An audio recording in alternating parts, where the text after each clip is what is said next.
Democrats' big argument this week is that the historic impeachment shows abusing power and election cheating has consequences. That's certainly true for Trump, who's now facing a potentially humiliating trial. But what about the others in the plot? Many aspects do remain under investigation in the parallel probe in the famed Southern District of New York, where prosecutors already indicted two Ukrainian-linked clients of Giuliani, who's now under investigation by the office he used to run. And that's an elite group of prosecutors who've actually run this famously independent Southern District, like Giuliani, Comey, Barrara, and Bob Fisk, our exclusive guest making his debut on The Beat tonight. Fisk started in the office in 1957, rising to serve as the SDNY U.S. attorney before Giuliani, when President Ford appointed Fisk in 1976, a time when New York was increasingly and famously dangerous.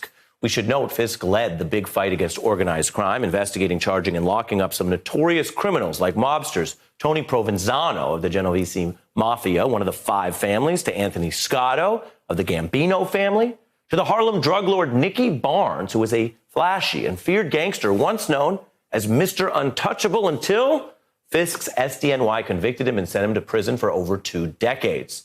Fisk's reputation for integrity also led him to an appointment as sort of the Bob Mueller of his day. He was named independent counsel for the Clinton Whitewater probe, the predecessor to Ken Starr. Former SDNY U.S. Attorney Bob Fisk is our exclusive guest tonight. Thank you for being here. Glad to be here. When you ran that office, then as now, it deals with a lot of big stuff. When they are investigating something that may or may not relate to Washington or get extra attention, how does that affect the case? How does it work? Well, I think one of the great things about the office historically has been it has been totally apolitical. Prosecutorial decisions are made without regard to politics. And the hiring of the assistant U.S. attorneys is done totally on the merits without regard to any political affiliation. So basically, we had a case. We just went out and did our job. Did it surprise you to see this current U.S. attorney take on lawyers, be it the president's lawyer, which is controversial, Mr. Cohen's now incarcerated, or a lawyer who antagonized the president, and Michael Avenatti? Well, I have a very high regard for this present U.S. attorney, Jeff Berman. Mm-hmm. He started his career working with me at Davis Polk, and I've known him a long time. It doesn't surprise me at all that he would just do his job. And if the case comes along and it deserves to be investigated, he'll do it. I got to ask you a question that you might think is basic or silly. Did you or any of your team ever get scared? Because to normal people, when you look at the type of cases from national security, New York as a terror target, terrorists, mobsters, a lot of people would think that sounds like scary stuff to go after. Well, I prosecuted, as you indicated, personally, drug lord Nicky Barnes, Anthony Scotto. I always felt that if people were sensible about it, there was no future in threatening or knocking off a prosecutor, because you'll just get another one. And then you've got another problem on your hands besides the original charge. So I comforted myself with that rationale for 4 years. Mr. Fisk, that's a very calm and even way to think about it. We mentioned some of those. I'd like to get into this. A lot of this is back in the news right now. You talk about Russell Bufalino, one of the most notorious mobsters in American history. He's actually portrayed by Joe Pesci in this new, much talked about Netflix movie, The Irishman. I want you to meet my cousin, Russell Bufalino. How are you? Hi, nice to meet you. Better watch. There's a lot of tough guys around here. Did he tell you? You're not afraid of tough guys, are you? Only 3 people in the world have one of these. And only one of them is Irish. I have one. Angelo has one. Now you have one. It's gonna happen. Either way, he's going. Did they get it right? We convicted him. Do you think these movies sometimes make mobsters look too cool and good? Yes. Yeah. Glamorize them. Nothing glamorous about what they were really doing. Right. No, they glamorize them unnecessarily. And people watch this film, they have open questions about Jimmy Hoffa. Do you think there are still open questions there? Everybody does.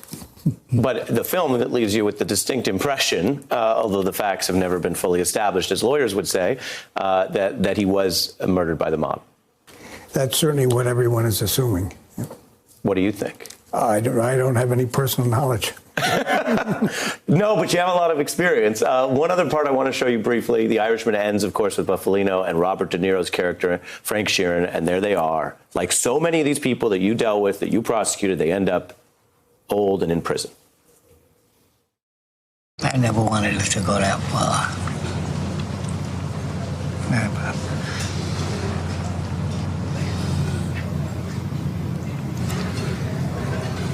I picked us over him. We see this sad portrayal of these men who had money, power, and other things, but ultimately their lives caught up with them. I wonder if you think it's important that the public see and understand the consequences. Absolutely. Absolutely. And they do. And most of these guys, they wind up dead or in jail. Absolutely. And that's been the record in the Southern District ever since. I mean, lots of mob figures after I was there were prosecuted and went to jail as well. My final question for you is really big picture. Folks watching can see what a legal legend you are and the work you've done. There are a lot of people in the country who look at where America is and they're concerned that the rules aren't being applied or the rule of law is in danger. What do you say to them? What do you say to the people who might be the next generation of lawyers or might say it's not worth even bothering? Oh, that's an easy question. I have enormous faith in the system, and I have an enormous faith in the U.S. attorneys around the country that are doing their job, and I think they're doing their job just as effectively now as they ever have, and I think the public should have great confidence in that. And you think whether it's SDNY or these other offices, they're unbowed? Absolutely. Well, I can certainly speak for the Southern District, and I think that's true of every other office that I know of. Mr. Bob Fisk, as you know, and some of our viewers are about to learn, I've wanted you on the beat for a very long time, and I'm really glad you joined us tonight. Well, thank you. I'm very glad to be here. Thank you, sir. Right. Thank you. Hey, I'm Ari Melber from MSNBC. You can see more of our videos right here, or better yet, subscribe to our YouTube channel below. You could have been anywhere in the world, but you're here with us, and we appreciate that.